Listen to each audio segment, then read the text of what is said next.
not nervous, but it's really good to be with you guys, North Point. Good to see, I think the other year was here last year. And yeah, you guys bring awesome presents, and it's a blessing to be together with Church in the Fields. I have a message today that I hope will impact in some way, that we all hear it in the way we need to hear it.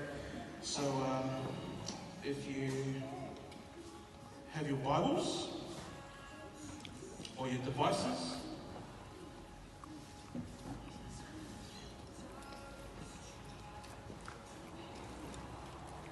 we're going to get stuck into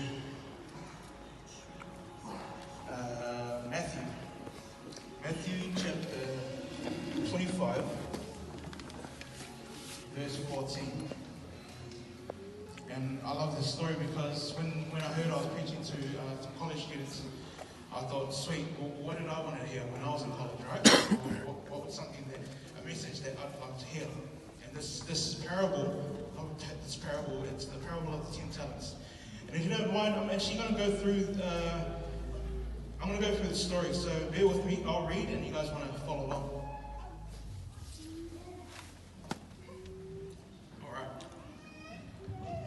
For the kingdom of heaven, can you guys hear me? All good?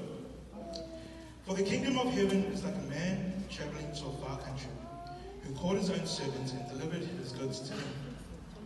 And to one he gave 5 talents, to another 2, and to another 1, to each according to his own ability. And immediately he went on a journey. Then he who received the 5 talents went and traded them, and made another 5 talents. And likewise he who received 2 gained 2 more also. But he who received 1 went and dug it in the ground, and hid his Lord's money. After a long time, the Lord of those servants came and settled accounts with him. So he who had received 5 talents came and brought 5 other talents, saying, Lord, you delivered to me 5 talents. Look, I have gained 5 more talents besides them. His Lord said to him, well done, good and faithful servant. You have been faithful over few things. I will make you ruler over many things. Enter into the joy of the Lord. He also who received 2 talents came and said, Lord, you delivered to me 2 talents. Look, I have gained 2 more talents besides them. His Lord said to him, well done, good and faithful servant. You have been faithful over few things. I will make you ruler over many things. Enter into the joy of the Lord. Then he who received the 1 talent came and said, Lord, I knew you to be a hard man, reaping where you have not sown, and gathering where you have not scattered seed. And I was afraid, and I went and hid your talent in the ground. Look, here is what is yours. But the Lord answered and said to him, you wicked and lazy servants, you knew that I reaped where I have not sown, and gathered where I have not scattered seed. So you ought to have deposited my money with the bankers, and at my coming I would have received back my own with interest. Therefore, take the talent from him and give it to him who has 10 talents. For everyone who has more will be given, and he will have abundance. But from him who does not have, even what he has will be taken away. And cast the unprofitable servant into the outer darkness. There will be a weeping and gnashing of teeth. We catch that? Now, since I'm talking to the college students, I thought I'd share a bit about my college years. I'm 30 years old.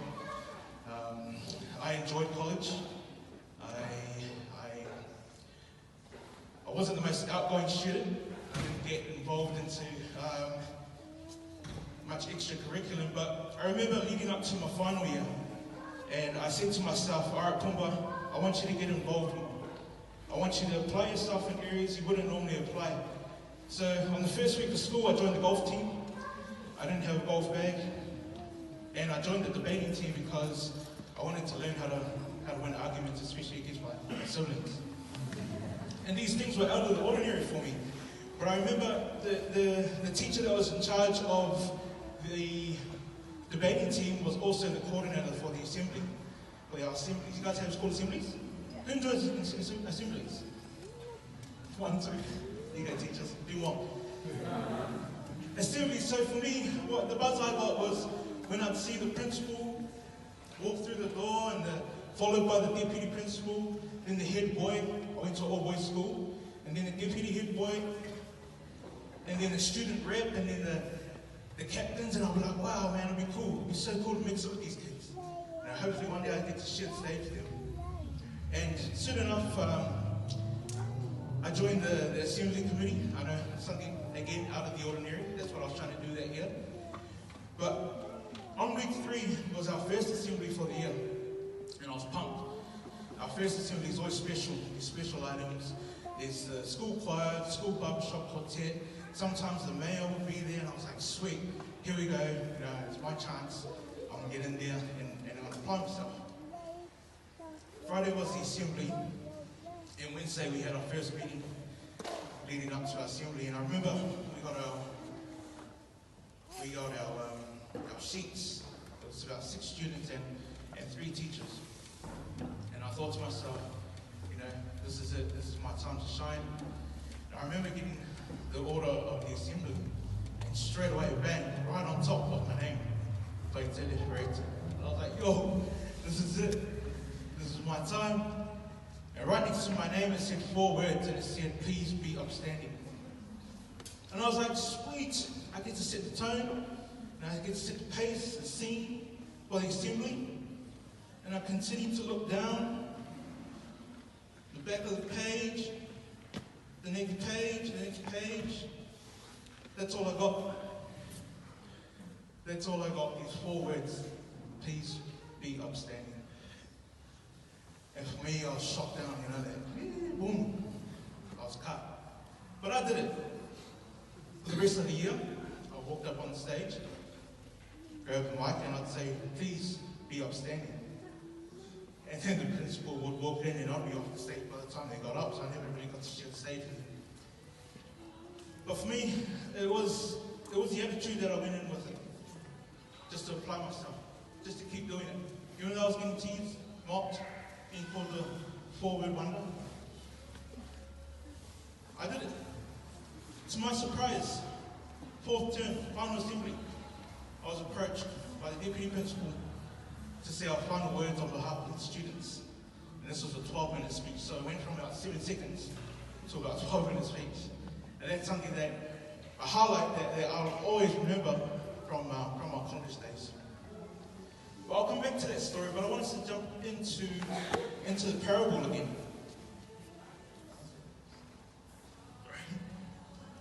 Into the parable again. So, let's unpack this a bit. When I hear this story, I think, okay, cool. So I'm blessed with the talent. I am to use this talent 100% and return the glory to God, right? Amen? Do that. That's what we are to do. But I want us, in this parable, a talent. Let's look at what an actual talent is. So a talent, in the biblical days, was actually a weight. It was a unit. And this was used to measure valuable metals such as silver and gold. So I put the talent on one end of the scale and measure the silver and gold. So when I thought, and these talents roughly weigh between 50 to 70 pounds. And I've seen some photos of it. It looks like a concrete basket. But what I used to think was, wow, the guy that got the 1 talent, he's so disadvantaged, right? He only got 1. What's he meant to do with 1? But in verse 15, it says, and to one he gave 5 talents, to another 2, to another 1, each according to his own ability. I like the meaning of the word ability. Possession of means or skill to do something. Possession of the means or skill to do something. So I used to think, what if the guy with the 1 talent got the 5? And to be honest, that would be like asking a 100-meter sprinter who's conditioned for these short spurts of speed to go and fight for 12 rounds, right? That would be like asking me to go run a marathon. Why are you laughing? I don't have the ability. I can try, but I don't have the ability. These servants were given each to their own ability. What's your name? Ava? And what's your favorite subject? Music. Congratulations, you've just been employed in the field of science. The ability, right? The ability. So what I'm trying to say here is that they were each given to their own ability. You have a look around on your Facebook or on your Instagram. Have you ever wished for someone else's talent? Yeah, I have. Many times. But what I'm trying to get is that we are equipped. We have exactly what we need to do to grow in the season that we're currently in. And if you're taking notes, that's my first point. We have exactly what we need to do for the season that we're currently in. We are equipped. And the beautiful thing about this story is that all three servants received something. No one missed out. They all received something. Now let's move on. In verse 19 it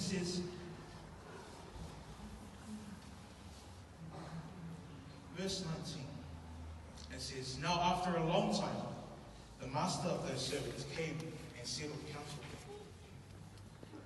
Now, I like that it says long time. It doesn't really give a time frame or a period. He didn't leave the talents and say, okay, cool, I'm going to be back in a couple of moons, and then we'll settle the accounts. It says he was gone for a long time. See, in college, right? In college we were blessed, or we were fortunate, because when you're given an assignment, who loves assignments? Just one. When you're given an assignment or a task, what normally follows after? Anyone just yell out the answer? A grade? Procrastination, yes? Anything else? Well, when I give you an assignment, when a teacher says, sorry? Pain. I'm looking for a deadline. Due date. Due date, correct. You like that word, eh? I love it. So when given an assignment, you're given a due date. However, you have 3 days to prepare your 10-minute speech on agriculture. You have 3 weeks to prepare an item or something special for your class. So when you're given an assignment, you're given a date. Here, they're not given a date. It just says he's gone for a long time. So the first two servants, what I love about them is that they go to work. They put in the work straight away. It says here in verse 15, after the master had left on his trip, the servant went and invested his money straight away. He didn't procrastinate, I heard that word. He didn't delay. He didn't sit on it. He didn't look across and see, oh, he's got something else, I want what he's got. So he done his work straight away. He got stuck in. My wife, she on payday, she loves paying bills. The money doesn't even have a chance to get comfortable in the account. It comes and just goes. And I wish I need to be like this first servant. I need to be like this first servant, and I need to. And I love that I was able to share, because it's not just a message for you guys; it's also a message speaking to me. I'm a procrastinator. I'm a very big procrastinator. I just finished the sermon last night, to tell the truth. But it's cool that I love that the way this speaks to me. And can you imagine the first two servants, the feeling? You know, when they've done this work, they've invested, they've multiplied, they were ready for the king's return. Right? They would have been like, okay, I've been given 5, what am I going to do? I'm going to multiply. Oh, I can't wait for his return. I can't wait to give him double what he gave me. Who loves to give gifts? Show of hand, please. Who loves to give gifts? I love giving gifts, and I love being intentional of what to get the person. And I think the biggest joy that I get is when I see the person using the gift, right? In the same way, that's how God feels with us.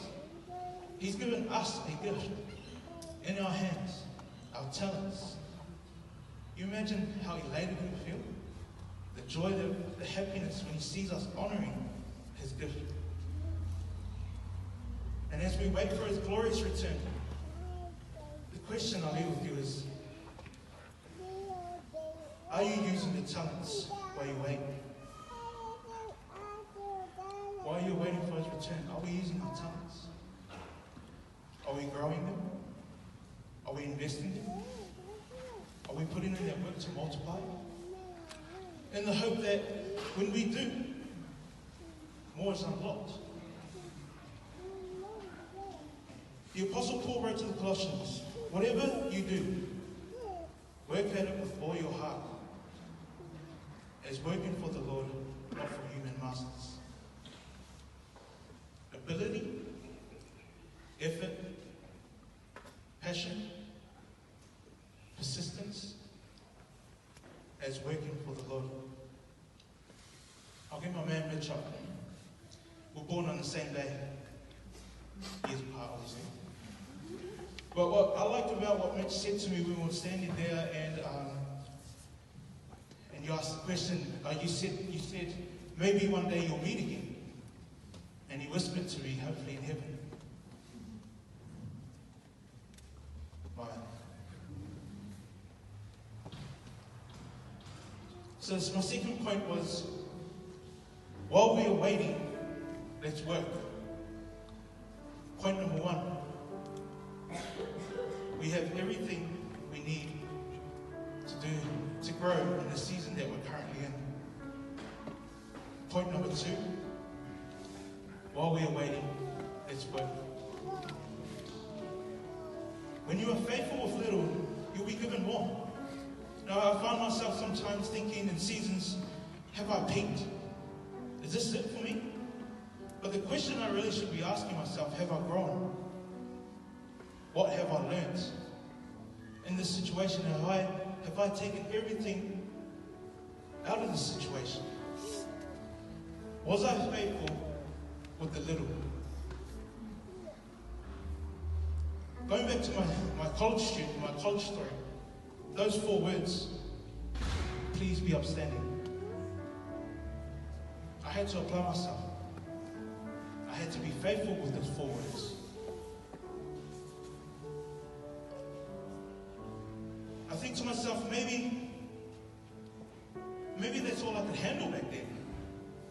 Maybe that's what I was given to see if I was faithful with it.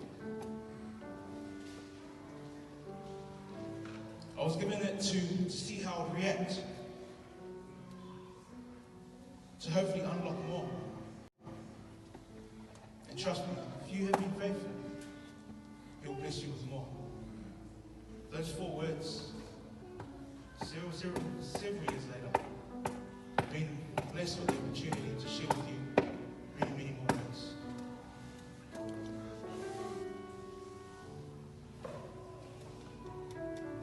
Church, family, I want us to be like the first 2 servants. I've said it before, and the great thing about this story is that all 3 servants received something. The spectrum of talents is wide.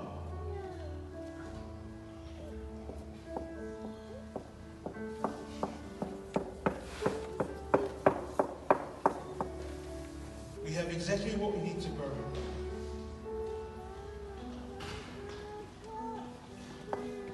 While we wait, let's work. And my third point, always be faithful with the little. Please, please, please, please, please don't bury it. Let's pray. Our gracious Heavenly Father, we hear this morning in praise of your name. We thank you for each individual represented here, every family represented here, that we've been blessed with something. We've been blessed with many talents that we can share, that we can further, that we can multiply, that we can grow your kingdom.